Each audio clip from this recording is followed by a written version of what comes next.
হুমায়ুনের ইউটার্ন এবার মমতা স্তুতি হুমায়ুনের দলের সবকিছু যদি একজনের হাতে থাকে তাহলে দলের শৃঙ্খলার ক্ষেত্রে ভালো, সবাই একই রকম সুযোগ পাবে, মন্তব্য হুমায়ুন কবিরের। এর আগে অভিষেকের জন্য সওয়াল করেন এবং মুখ্যমন্ত্রীর লোড কমার দরকার কয়েকদিন আগেই মন্তব্য করেন হুমায়ুন কবির এবং এরপর একেবারে ইউটার্ন নিলেন হুমায়ুন কবির।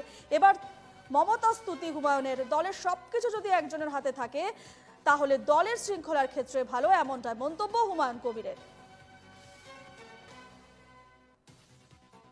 দলের সমস্ত কিছু যদি একজনের হাতে থাকে আর তিনার নির্দেশ ছাড়া যদি কোনো কিছু না হয় তাহলে তো দলের শৃঙ্খলার ক্ষেত্রেও কোনো আর সমস্যা আসবে না, বা সবাই জাস্টিসটা পাবে, সবাই ঠিকমতো নেত্রীর যে উন্নয়ন 94টা প্রকল্পের মাধ্যমে পশ্চিমবাংলার মানুষের জন্য তিনি যে উন্নয়ন করছেন, কাজ করছেন, তার সফলতা সব বিধায়কের এলাকার তৃণমূলের গ্রাসরুটের কর্মীরা, প্রধান, কাউন্সিলর, চেয়ারম্যান সবাই আমরা ভোগ করতে পারবো, উপভোগ করতে পারবো। এটা খুব ভালো। বিস্তারিত জানবো, সরাসরি রয়েছেন আমাদের প্রতিনিধি রণজয় মুখোপাধ্যায়। রণজয়, আমরা জানি কয়েকদিন আগেই হুমায়ুন কবির বলেছিলেন যে মুখ্যমন্ত্রীর লোড কমার দরকার এবং এবারে তিনি বললেন যে দলের সবকিছু যদি একজনের হাতে থাকে তাহলে দলের শৃঙ্খলার ক্ষেত্রে ভালো।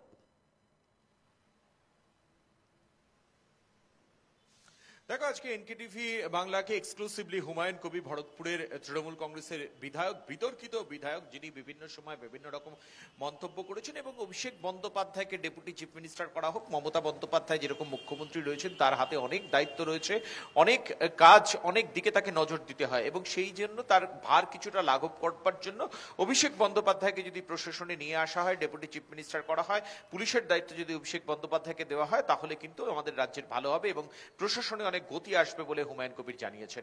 এভাবেই কিন্তু একের পর এক বিতর্কিত মন্তব্য হুমায়ুন কবির করে গিয়েছে। 2024 সালের শেষের দিকে কিন্তু আমরা এই ঘটনা দেখেছি এবং আজকে হুমায়ুন কবির, মমতা বন্দ্যোপাধ্যায় পরিষদীয় দলের বৈঠক করেছেন। তার 24 ঘন্টার মধ্যে হুমায়ুন কবির তিনি কিন্তু সম্পূর্ণভাবে ভোল পাল্টে ফেলেছেন। আজকে এনকেটিভিকে এক্সক্লুসিভ সাক্ষাৎকারে হুমায়ুন কবির বলেছেন, একদিকে দল, অন্যদিকে প্রশাসনে একজন ব্যক্তি থাকলেই কিন্তু কাজে গতি আসে এবং মুখ্যমন্ত্রী মমতা বন্দ্যোপাধ্যায় তিনি যেভাবে গতকাল বার্তা দিয়েছেন, একদিকে শৃঙ্খলার বার্তা দিয়েছেন, অন্যদিকে বিধায়কদের অনুশাসনের বিষয়ে বলেছেন এবং অত্যন্ত উল্লেখযোগ্যভাবে হুমায়ুন কবির তিনি তার দাবির কথা বা তার অসন্তোষের কথাও কিন্তু আজকে জানাতে ভোলেননি। তিনি বলেছিলেন যে এর আগে বারংবার দলের কাছে যে বিষয়ে তিনি অনুযোগ করেছিলেন যে সাংগঠনিক ক্ষেত্রে কোথায় কারা থাকবে, ব্লক লেভেলে কারা থাকবে, সেই বিষয়টায় এমএলএদের নিয়ন্ত্রণে থাকুক এবং সেই বিষয়ে এতদিন পর্যন্ত দল গুরুত্ব দেয়নি। এবং গতকাল যখন মুখ্যমন্ত্রী মমতা বন্দ্যোপাধ্যায় বার্তা দিলেন 25শে ফেব্রুয়ারির মধ্যে প্রত্যেকটা ক্ষেত্রে দলের যুব থেকে শুরু করে ছাত্র, মহিলা, যে শাখা সংগঠনগুলো রয়েছে প্রত্যেকটা ক্ষেত্রে 3 জন করে নাম পাঠাতে হবে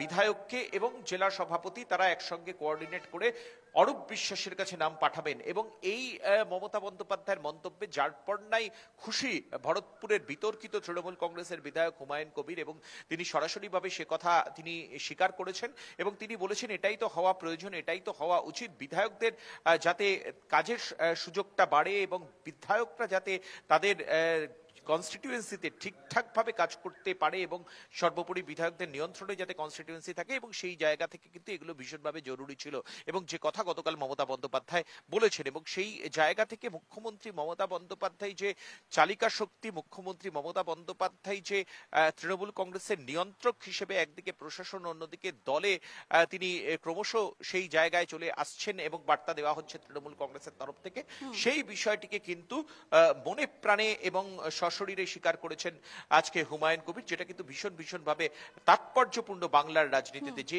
হুমায়ুন কবির এক সময় বিভিন্ন রকম বিতর্কিত কথা বলেছিলেন, তৃণমূল কংগ্রেসের সেকেন্ড ইন কমান্ডের সামনে আসা উচিত বলে হুমায়ুন কবির বলেছিলেন, সেখান থেকেই কিন্তু মমতা বন্দ্যোপাধ্যায়ের ওপরেই সম্পূর্ণভাবে আস্থাশীল হুমায়ুন কবির। 2026-এর নির্বাচনে এভাবেই কিন্তু তৃণমূল কংগ্রেস এগোবে।